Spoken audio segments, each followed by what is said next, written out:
శివ గార్డెన్లోకి వచ్చి బిందుతో ఫోన్లో మాట్లాడుతూ ఉంటాడు.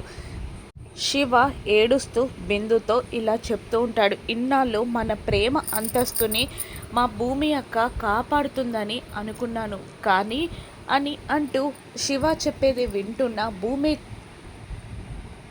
గుచ్చి తెలుసుకున్న బిందు కూడా ఏడుస్తూ ఉంటుంది. అప్పుడే టెర్రస్లోకి వచ్చిన ఆ భూమి గార్డెన్లో ఫోన్లో మాట్లాడుతున్న శివాని చూసి షాక్ అవుతుంది. అప్పుడే గగన్ ల్యాప్టాప్ పట్టుకొని గార్డెన్లోకి వస్తూ ఫోన్ మాట్లాడుతూ వర్క్ చేసుకుంటూ ఉండడం చూసిన భూమి షాక్ అవుతుంది. అక్కడే ఫోన్ మాట్లాడుతున్న శివాని గగన్ ఎక్కడ చూస్తాడో అని టెన్షన్ పడుతూ ఉంటుంది. భూమి కంగారుగా కిందికి దిగి వస్తుంది. ఫోన్లో మాట్లాడుతూ ల్యాప్టాప్లో వర్క్ చేసుకుంటూ ఉంటాడు గగన్. ఫోన్ కట్ అవ్వగానే బావా బావా నీతో కాస్త మాట్లాడాలి అని భూమి అంటూ ఉండగా, ప్లీజ్ ప్లీజ్ భూమి, నేను కూడా అర్జెంటుగా ఒక మెయిల్ పంపాలి అని గగన్ అంటూ ఉంటాడు.